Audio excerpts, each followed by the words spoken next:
Welcome, everybody, to a new edition of Inside Boxing Daily. I'm your host for tonight, Jeremiah Preisser. Sorry I don't have the introduction music. Just forgot it. I'm not typically the one hosting the show, so it's just one of those things, you know? But yeah, I'm going to be going solo tonight, so I hope you guys enjoy the episode. I'm really only going to be talking about two episodes tonight, the first of which is the 40 Days episode with Gennady Golovkin and Steve Rolls. Of course, Rolls was really not seen until the very end there. It's not quite 24/7 HBO level stuff. It is kind of cool. I mean, Mark Wahlberg is doing the production, so it's neat, it's tidy, it's well put together, and it's a cool thing. But 6 minutes, I don't know, that's not really doing it for me. Well, just a little bit over 6 minutes, but it's hard to take anything out of these things. They don't really give you a ton of information. They try to cram in as much as they possibly can. But the one thing that I noticed, and the one thing that I was most fascinated by, was Jonathan Banks and his emphasis on speed and his emphasis on combinations. Obviously, they're not going to give away too much information, though I'm not sure they're too concerned about Steve Rolls, watching these episodes and, churning and twisting and game planning for it, because it probably doesn't matter as big as an underdog as Steve Rolls is. He's probably going to get knocked out regardless, though, of course, we need to take into account that Gennady Golovkin is 37 years old, so anything is possible. But, there wasn't a whole lot to it. I mean, there was another interesting part, I suppose, where it seems as if for the first time in Gennady Golovkin's career, he has a dietitian, so he's got a cook. So he's eating a bit healthier. He said he feels better because of it. And I do find it interesting. I mean, I'm not that big on strength and conditioning coaches, because when you look at Anthony Joshua, when you use the example on the weekend of what, Anthony Joshua looks like, 247, just about solid muscle. And then, you see the guy who knocked him out, and Andy Ruiz. And he's a chubby dude, right? I mean, he doesn't look like the ideal model of fitness. And so Golovkin, getting a personal chef, could be a good thing for him at this point. Though, of course, it's hard to say exactly how that translates into the ring and how Jonathan Banks, how his advice translates into the ring. Again, you could hear him, I don't want to say shouting, but certainly talking loudly from ringside and, saying to Golovkin, hey, throw in combinations. I need twos. I need threes. I need speed. And, watching Golovkin hit the mitts, he does look a bit quicker. And, it's his speed has kind of been off and on. You look at the Rubio fight, and for some reason he looked pretty slow there. It could be the fact that he put on a little extra weight because, if I'm not mistaken, Rubio missed the weight limit, and so he came in pretty big. I think Rubio, I can't remember the post-fight weight or post-weigh-in weight for him, but I think he was above the light heavyweight limit. And so it seemed as if to counteract that, Golovkin came in a little bit bigger himself. I think he was 173. Again, I'm working from memory here. So, maybe this will help. Again, I don't want to speculate too much as to what this is going to do. I like the optics of it. Again, it looks good. The fact that he's he has a personal chef. He doesn't have to worry about doing that stuff himself. The guy is a professional. He knows what's to cook. He knows how to keep it interesting. So it's a good thing. It's a good thing. I also think the emphasis on combinations and speed is a good thing too. If Golovkin needs something at this point, he needs to be a little bit quicker. He also needs a throw-in combination. Golovkin, when he fought Canelo Alvarez, he was throwing in combination. He did. But I do think his work rate needs to be a bit higher. I mean, he's throwing a good amount of punches for an older guy, But the majority of his shots were jabs. I mean, that's really what he was relying on. That was his bread and butter. And, it was getting the job done. I mean, he was still very effective with it, but it wasn't, it took, he just wasn't landing the power shots like a lot of us expected he would.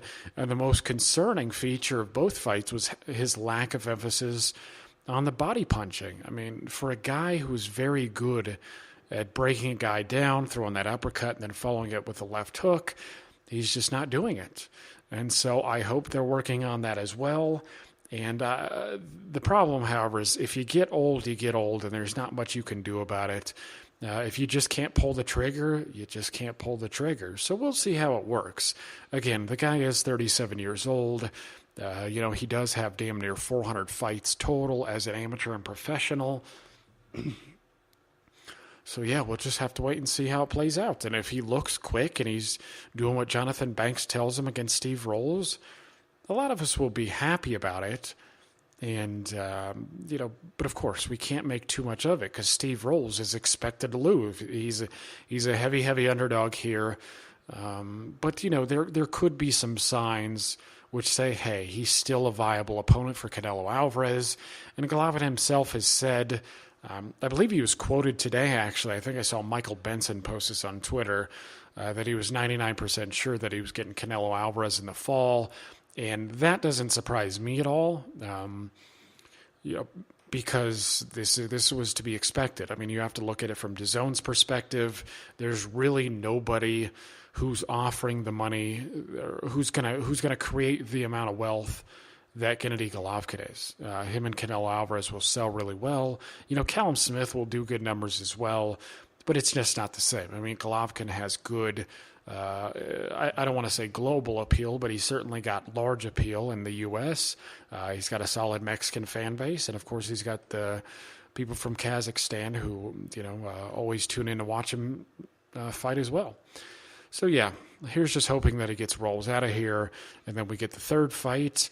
And I will say that I am a bit more excited about that fight now.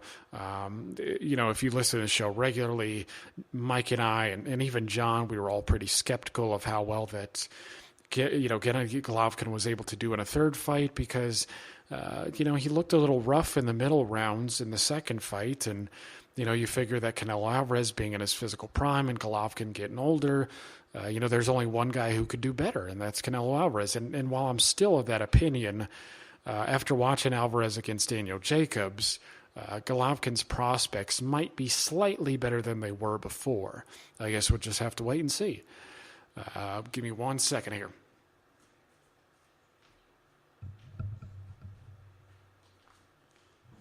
All right, so on this day, this is the sole reason that I'm doing this show solo. Typically, I wouldn't. I just kind of stay home and hang out with the kids and whatnot. But this one is a pretty fond memory for me.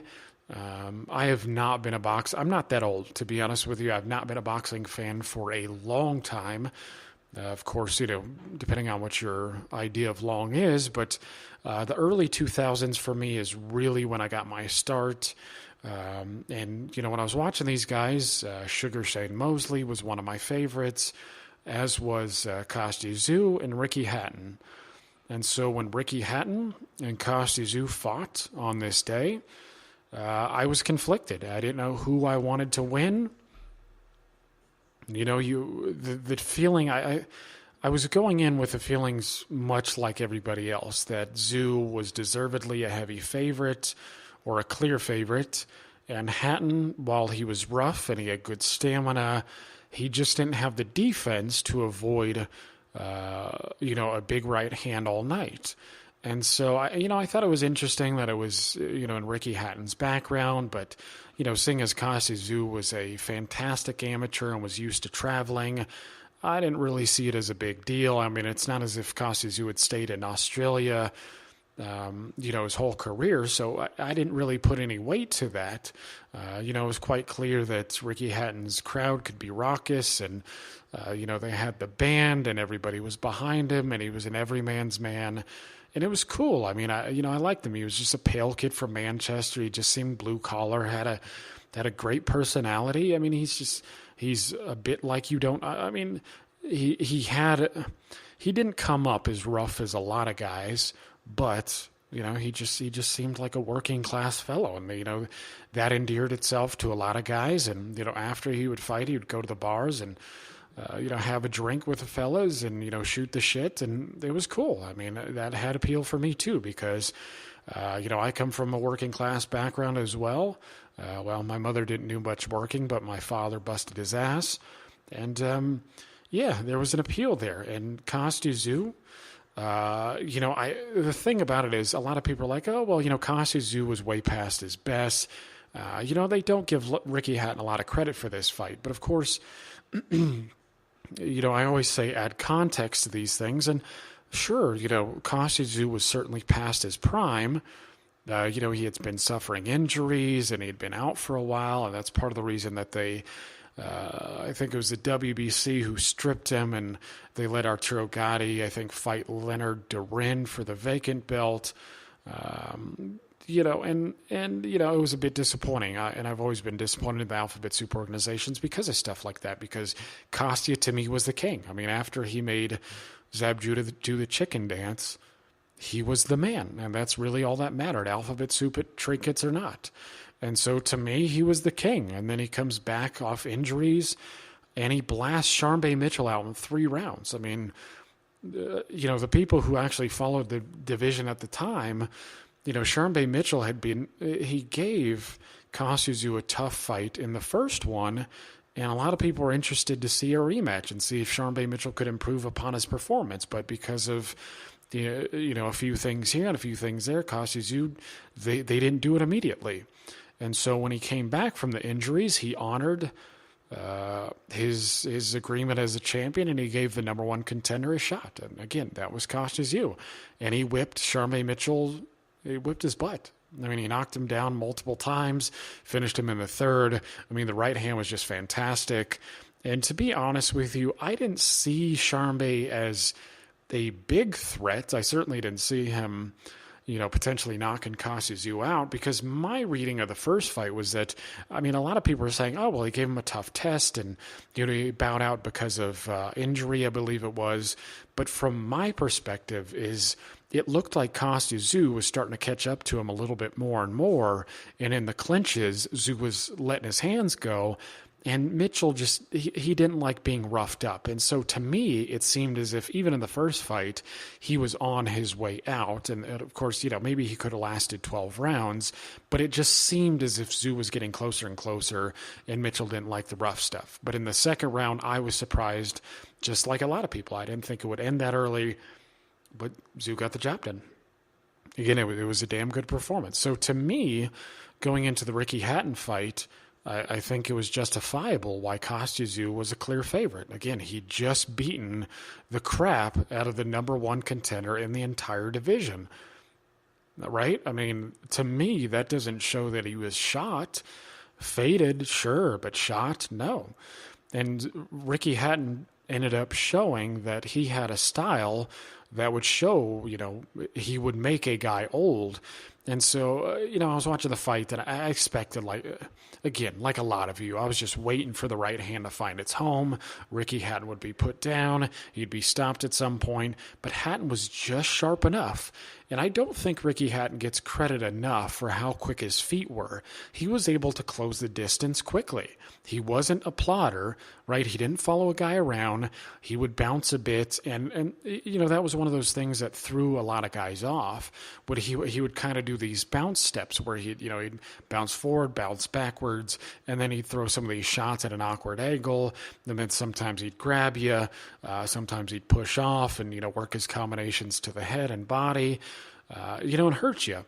And he was able to do that with a lot of effectiveness against Kostya Tszyu. I mean, Kostya landed some good punches, but he just found Ricky Hatton a bit stronger in the clinches. He was being roughed up, and you could see, he's fading down the stretch. And I think about I'm trying to remember, again, this was quite a while ago, but trying to remember, but there was certainly a turning point for me where I'm like, oh, well, Ricky is not only in this fight, but he's winning the fight, and he's staying strong because, Ricky, say what you want about him getting fat in between fights. During his prime, I think he would have been a guy who would have lasted in a 15-round era. I mean, he fought strong every round, every minute, and he was just working. I mean, if he wasn't holding on to you, again, he was banging out of the body. He was throwing shots to the head, and he was kind of, I don't want to say quirky, but he had that interesting up jab where, he would slip to his left and then he would throw the jab, and it was kind of an odd angle. The right hand usually didn't come off, if I'm not mistaken. Again, I was a big Ricky Hatton fan, but sometimes this stuff gets fuzzy. I mean, if you're a little bit older, you understand, but it gets all a little bit fuzzy. But he didn't really throw a good straight right hand, and I thought it was because his right arm was messed up in the past or something. So yeah, he would throw that a bit awkwardly, but yeah, I mean, he was banging Tszyu all night, whether it was in the clinches, whether he was coming in. And there was an interesting point in the fight as well where I think Kostya Tszyu hit Ricky Hatton low, and then Hatton came right back and punched him in the dick.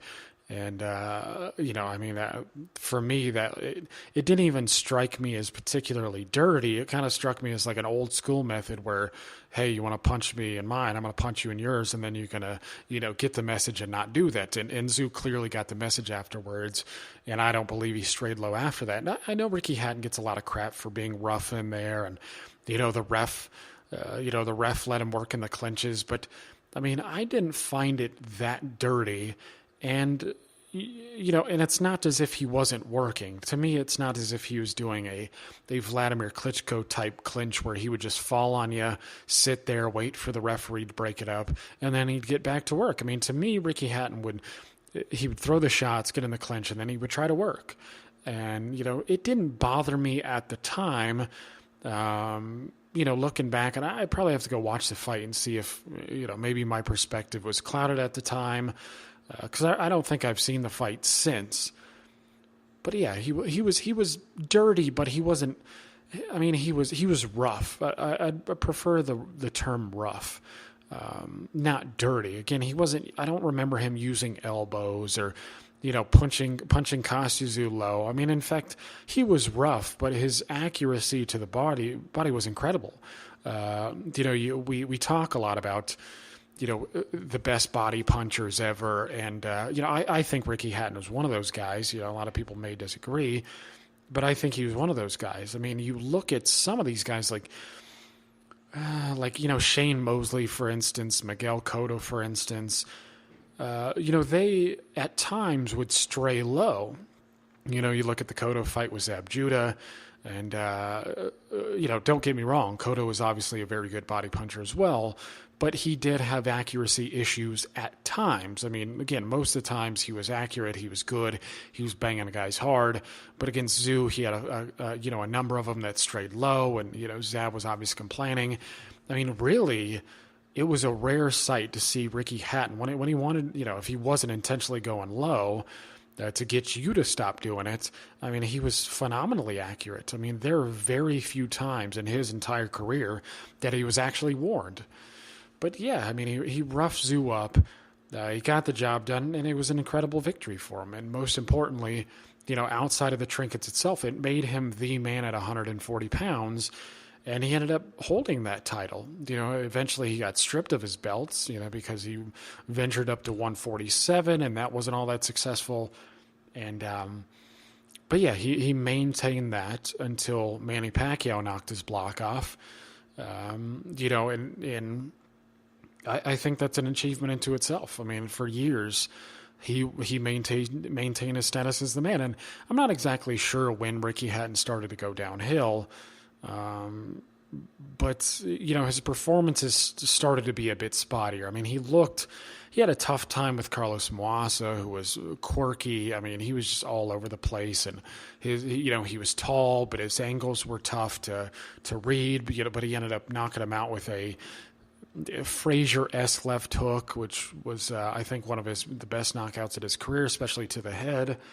And then, he had a rough outing against Lozano, and he had the good performance against Jose Luis Castillo, and I think he was even pretty competitive with Floyd Mayweather Jr. as well, though that was at 147 too. Ended up stopping Paulie Malignaggi, which was a pretty good performance. And that was one of those performances I think kind of justifies what I say, where Ricky did have quick feet. I mean, he could track down a boxer if he needed to,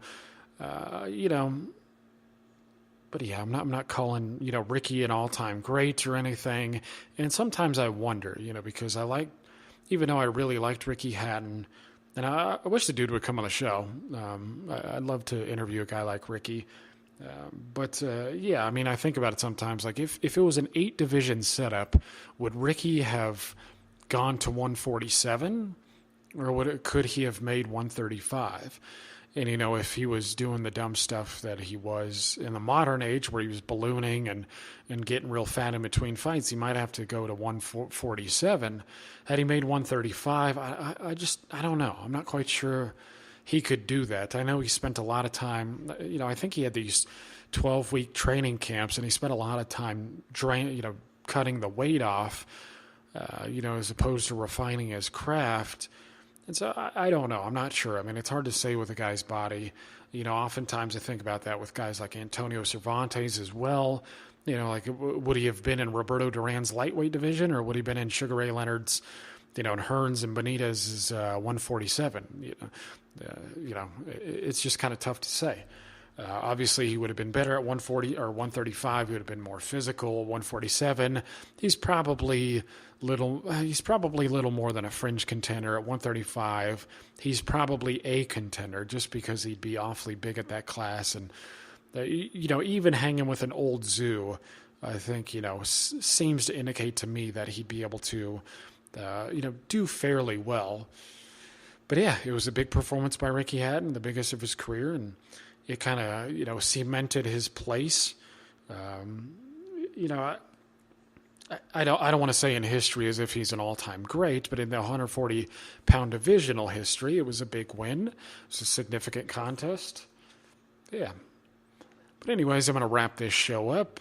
I think I got about 22 minutes in or so, and I appreciate it. Anybody who's been listening, again, I thank you guys from the bottom of the heart, because when I started this stuff, over 3 years ago, Mike and I were just doing it. We were just having conversations, and, turns out that a good number of you guys tune in every day, every week, and, it's great. So, anyways, as Mike always says, we're sponsored by BetDSI. It is our new sponsor, replacing mybookie.ag. This place is in Europe.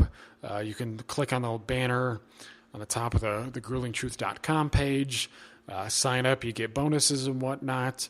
We're also, brought to you by Alex Ramos and Jackie Richardson's Retired Boxers Foundation. They don't receive that many donations, so if you wanted to chip in, just send me a message, send them a message, and we'll accommodate you. And as always, you can find this podcast anywhere you listen to them, just about. I mean, Stitcher, Spreaker, iTunes, we're on YouTube, Podbean, Spotify, etc., etc. So for your hosts for tonight, I'm Jeremiah Preisser. You've been listening to Grueling Truth, where the legends speak.